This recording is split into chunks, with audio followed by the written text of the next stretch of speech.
So this is a foetus which is being referred to as 29 weeks, right. And इसको ध्यान से देखिए तो ये कार्डियक ब्लॉक में है, एट्रियोवेंट्रिकुलर ब्लॉक में है, ओके। तो मीनिंग देयर बाय कि हमारे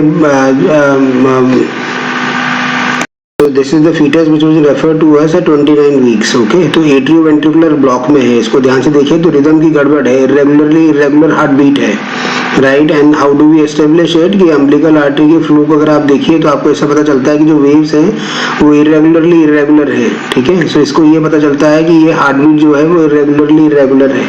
this is the maternal heart beat, ये माँ का हार्ट है, सो एज टू एस्टेब्लिश की रिदम, जो हार्ट की जो रिदम होती है वो किस तरह से होती है। So they are usually regular, right.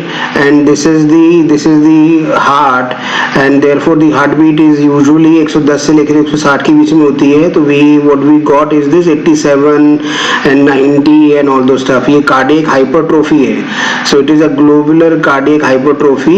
RV left सारी वॉल्स जो हैं so globular cardiac hypertrophy, right. So right wall, left wall, interventricular septum, so this is the IVS, and then which is leading to this ectopics and leading to this cardiac block, right.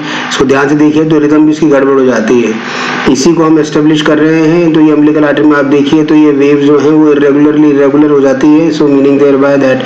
And this is at 32 weeks and 5 days, and we identify कि MCA का wave form है, middle cerebral artery, and then we are identifying कि umbilical artery के flow है which is normal, so the rhythm is settled down to be normal. So this was the case which has been referred to us at 29 weeks, and then we identified कि atrioventricular block में है baby, right. And तो atrioventricular block होने का मतलब ये है कि there could be some autoimmune conditions and some other conditions. So we got those investigations done. Immunology referral and cardiology referral was being done. Cardiology people, they identified and they concorded the same this thing that the baby is in 3:1 block, right. And therefore and immunology people, they did all the investigations and which turned out to be normal. तो इसका मतलब ये है कि autoimmune कोई conditions जो कि responsible हो सकती हैं इस atrioventricular block के लिए, वो नहीं हमको मिली, right. And in the meantime what we identified कि cardiac hypertrophy में है baby, okay.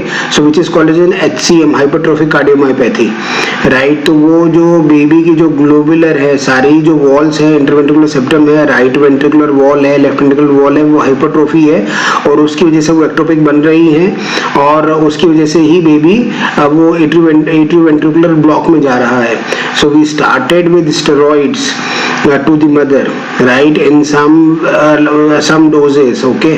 So 4 milligram dexamethasone was being started to the mother as you identified कि 29 weeks पे हमने शुरू किया था, and then we took the baby and then gradually it settled down and astonishingly we will identify कि 32 weeks and 5 days का जो मैंने सबसे आखिरी में दिया है, so we delivered this baby at 36 weeks, but वो जो लास्ट में मैंने दिखाया कि 33 weeks पे the cardiac hypertrophy is also settled down, the ectopics they have also settled down, and those ectopics were leading into sort of an block, तो वो भी settle हो गया था, and then the baby's heartbeat was continuously being maintained at something around 39, 142, which is well within the normal range.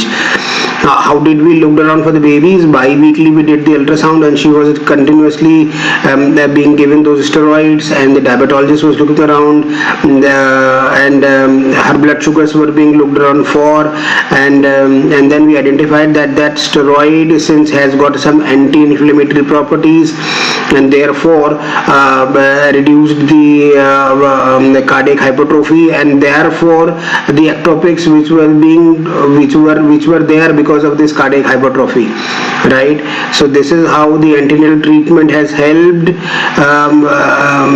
as a matter of fact to continue the pregnancy from 29 weeks of delivering the baby preterm, and the possibility, the finite possibility of putting up the pacemaker to the fetus after the baby was born at 29 weeks was being mitigated, was negated, and therefore the baby was born healthy, live, and absolutely kicking, and there was no need of a pacemaker because in the baby's cardioversion was there, and the baby's rhythm returned to the normal. And so this is how we from 29 weeks we were able to take it to 36 weeks. The finite possibility of putting up a pacemaker after the babies were born, this was also being settled. Antenatally the heartbeat after some time at 32 weeks and 5 days, the heartbeat of the baby or the rhythm got established, and which was normal, and therefore we were able to salvage the condition which was a finite possibility of delivering the baby preterm, putting up a pacemaker, to taking to term and to have a take home baby, right? So यही मैं बताने की कोशिश कर रहा हूँ कि congenital heart blocks या जो हार्ट ब्लॉक होती हैं ऑटोइम्यून भी हो सकती हैं और इडियोपैथिक भी हो सकती हैं, उनका हम बहुत अच्छे से निदान या इलाज कर सकते हैं स्टेरॉइड देके, और डेफिनेटली बेबी को हमको थोड़ा सा सर्विलेंस पर रखने की जरूरत होती ही है, और but we can treat the baby through the mother, right? Thank you very much for your patient listening.